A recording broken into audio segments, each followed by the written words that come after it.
What's up, everybody? Derek Anderson, the DA. All right, everybody, check it out, man. So Jonas J and Valiant Renegade shot this to me last night. And I said, you know what? I'm going to let them cats sit on it. I'm going to let them get the word out first since they shot the news over to me. And then I'll have my commentary on it later. Look, no question at all that Lucasfilm is a money laundering company, all right? But I don't know where this money is going. I don't know what these guys are spending their bread on, but they're not spending it on Star Wars. They spending it on something else, all right? Maybe it's Leslie Headland got to put a new wing in her house or some shit, or her wife, you know, needs a surgery or something. Who knows? Who the hell knows what the hell is going on? But they are not spending this money, this bread that they've dropped, $230 million. Can y'all believe this crap? They spent $230 million on what? What did they spend this money on? They are stealing money from Disney right now. And I bet Bob Iger is just sitting there looking at the numbers, you know, scrutinizing that shit, right? Okay, Leslie, I have a question about the number here. $500,000, it says, for clitoral stimulator with vibrating action. Can you explain why is this needed for the Acolyte? I don't think I understand why this is needed for the Acolyte, Leslie. It says $500,000. Can you explain that to me? Bob is like asking questions right now. Yo, what are we spending money on right now? Because it sure as hell ain't on the screen. $230 million. Now, you guys will remember, we thought it was $180 million. Now, this is $50 million more dollars, thanks to some tax documents that's out there. A shout out to Jonas J. Campbell for the report. Let's see what it is that they're talking about with the new updated version of the Acolyte's budget. Exclusive United Kingdom tax documents filed by the Walt Disney Company's UK branch reveal that Lucasfilm and the Walt Disney Company spent over 172 million Great British pounds, which is 231 million US dollars, on the production of the Acolyte, a prequel series set in the Disney Star Wars universe.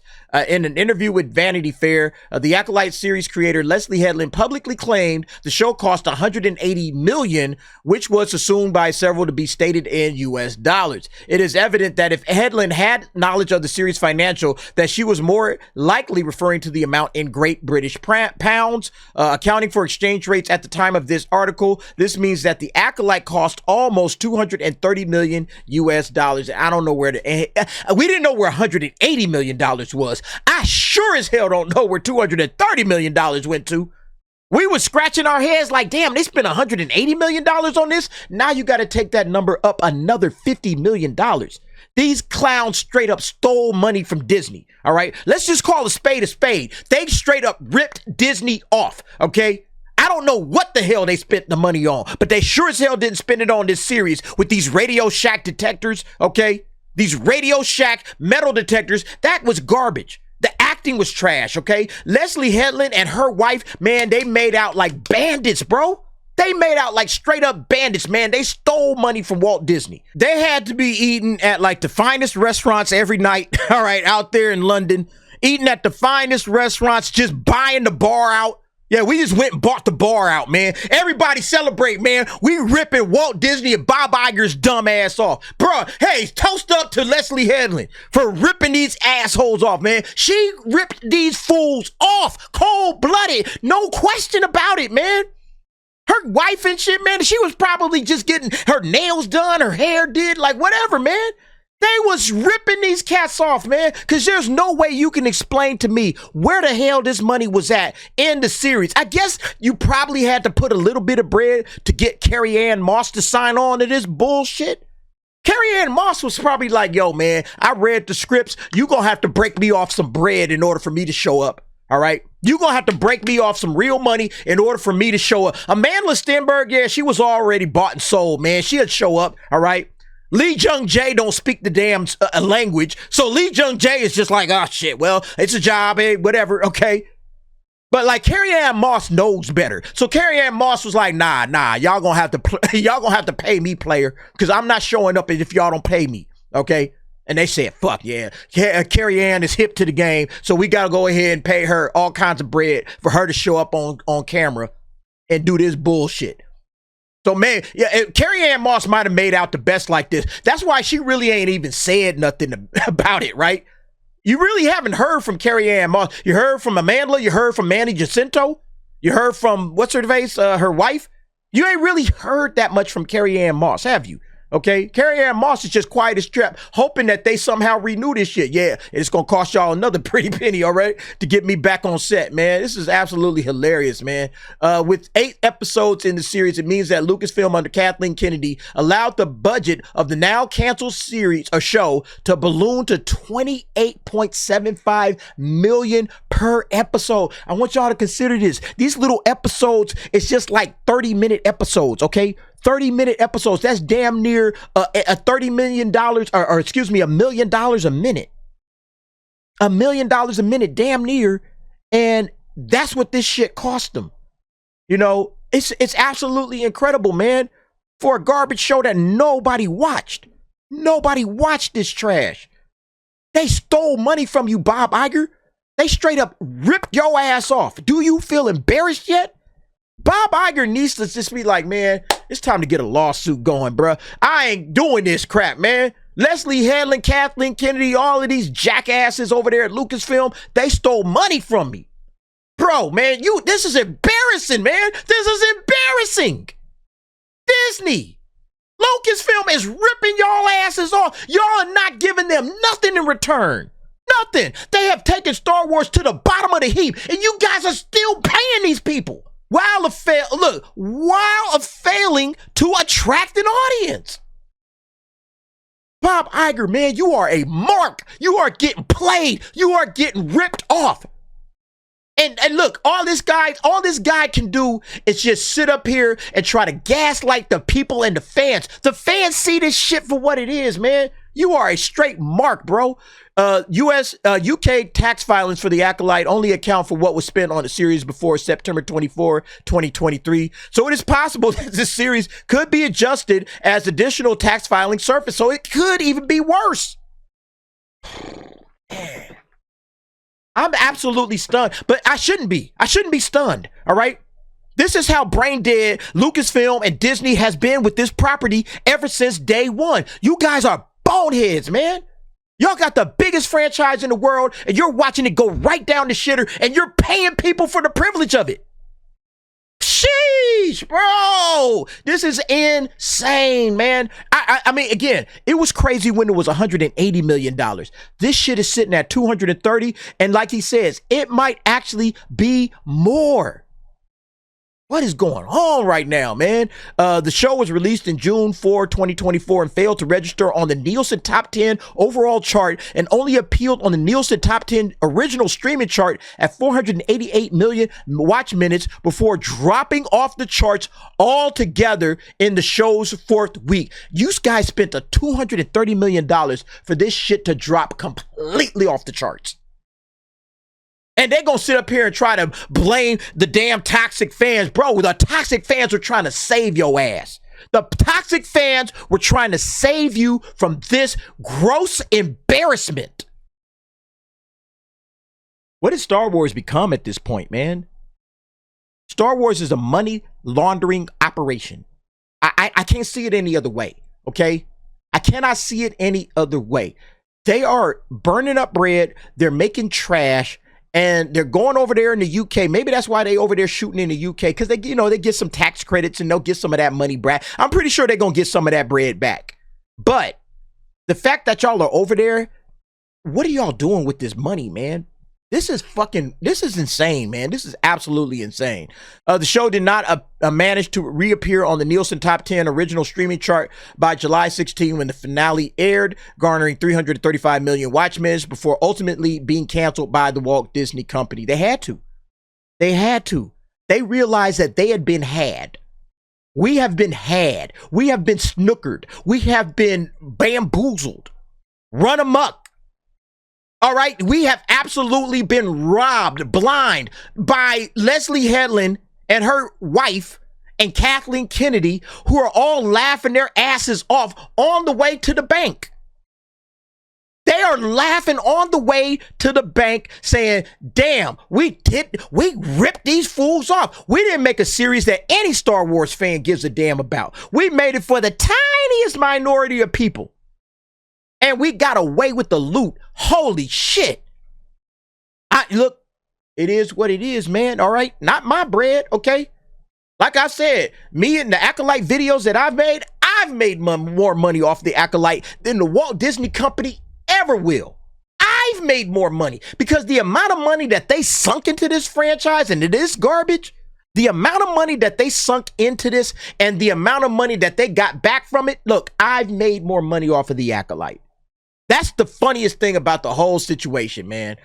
Kathleen Kennedy championed the Acolyte and Leslie Headland in the same New York Times piece that obfuscated the astronomical spending Kennedy approved for the Star Wars flop. Kennedy said, my belief is that storytelling does need to be representative of all people. That's an easy decision for me. No, look, Star Wars storytelling, let me tell y'all something. Star Wars storytelling needs to be representative of Star Wars fans because Star Wars fans are the ones that rocked with it from the very beginning, okay? When everybody else back in the day was calling Star Wars fans geeks, nerds, and making fun of them and all of that shit. When I was wearing my little Star Wars shirts and with pride, all right, and everybody was laughing. Oh, it's Star Wars. You watch Star Wars? Like, yeah, I watch Star Wars, man. That's my shit. That's what I love, man. And look, those are the people you needed to cater to. Cater to them. Why are you catering to people that ain't never rocked with this franchise? But that's what they did, and this is what they get. Congratulations, you played yourself. She continued operating within these giant franchises now with social media and the level of expectation. It's terrifying. It don't need to be terrifying. Just do what the fans want, okay? Listen to the fans. Listen to the fans. Listen to the fans and you can't go wrong. You guys have heard me say that a million times. Listen to the fans. Stop listening to the woke morons on X, Twitter, whatever, okay? Those people don't show up. They're not showing up. They're not buying the merch. They're not doing it. Focus on your fan base. That's all you need to do. You would have had a hit. I think Leslie has struggled a little bit with it. I think a lot of women who step into Star Wars struggle with this a bit more because the fan base being so male dominated, they sometimes get attacked in ways that can be quite personal. See, I can't stand this shit, okay? The fan base is male dominated, so we just automatically attack women. No, that's not the case. We attack trash, okay? We attack garbage storytelling. We attack bad characters. That's what we attack. If you give us great storytellers, great storytelling and great characters, we could give a damn who the hell wrote it, who the hell directed it. We don't care. We're here for the story. We're here for the characters. It's that simple, Kathleen. And because you decided that you're going to put feminism and all of your bullshit agenda above the storytelling, above the characters, you get what you get, okay? This has nothing at all to do. I can't stand this shit. This is gaslighting, folks. And you know I can't stand gaslighting. All right? You guys know I can't stand gaslighting. Leslie Headland would state later that if the Acolyte failed, it would be her fault. It's 100% your fault. And it's Kathleen's fault. And it's Dave Filoni's fault. All these idiots that are running Lucasfilm right now, it's their fault. All right, the blame goes all the way around because they should have saw that this story wasn't going to work. They should have saw that this would not appeal to Star Wars fans, that this was about some feminism and LGBTQ stuff, and that's not what Star Wars is. If Star Wars was LGBTQ and feminism, this thing would have worked. But because it isn't, it didn't. So just focus on the fans, for God's sakes. What's so hard about that? Swear to God, man. It's like these people really don't care about who built this franchise up. George Lucas, yeah, he's the one that wrote it, but it was the fans. It was the love of the fan base, the people, all right? The Star Wars fans is what built this thing into the juggernaut it became. And the sooner they recognize that, the better off this franchise will be. But until they recognize that, they're not going to get it, and they will continue to drop $230 million. Holy shit, $230 million into this crap. Oh my God, I love the failure, man. Am I wrong? But I love the failure. Keep failing, you. However, the Acolyte is just another big budget Lucasfilm project that fails to justify the exorbitant spending that the Walt Disney Company spends, I guess. Chief Executive Officer Bob Iger continues to turn a blind eye to the out-of-control creative budgets. According to UK tax filings, Lucasfilm has already spent at least $362 million making Andor, a show that very few watch, but many see as the best of Disney Star Wars. Now, see, look, I'm all right with Andor spending this amount of money because it's quality, all right? It's quality. It's great. And it built up its fan base. I guarantee you that Andor season 2 is going to be solid. All right. I'm looking forward to Andor season 2. I'm looking forward to seeing what, Tony Gilroy is going to finish this series off with. But this trash, the Acolyte? Oh, hell no, man. I'm not looking forward to this crap at all. Look, I'm just laughing at this point. All right. I'm just laughing at this point. Kathleen Kennedy almost spent $170 million making a Willow reboot, only for Bob Iger to wipe the show from existence and take an expense as a complete loss for tax purposes. Why are you guys still rocking with Kathleen Kennedy is beyond me. But anyway, folks, I mean, look, $230 million. Look, it's probably more than that. Like Jonas J said, it's probably sitting up there somewhere in the damn near $300 million mark. What a disaster, man. This is the absolute biggest disaster of Kathleen Kennedy's career, okay? The Acolyte. This is the biggest disaster of her career, all right? And there's nothing else you can say. I don't want to hear shit. You dropped the ball on the biggest franchise in history with this show. You absolutely just completely destroyed any credibility you may have had, all right? Any credibility Kathleen Kennedy may have had has been absolutely destroyed with the Acolyte. And I'm not ashamed to say it. She has absolutely butchered her legacy. Whatever legacy she had, it's over. Okay? It's over. This is your legacy, Kathleen. This is your legacy. The Acolyte. Everything else you did, I'm giving credit to George Lucas, Steven Spielberg, Frank Marshall, everybody else. I'm not giving you credit for shit because this is your legacy right here as president of Lucasfilm. Love it, man. Love it. Look, anyway, y'all let me know what y'all think about this situation. Hey, it is what it is, okay? All the Oshamirs, everybody else, you got to eat this loss, okay? You got to take this L and eat this because this is disaster. Right here, 230 million, and it may be more. All right, but y'all let me know what y'all think. Jump down in the comments, give me your thoughts and opinions on that. Thanks for watching. See you next time.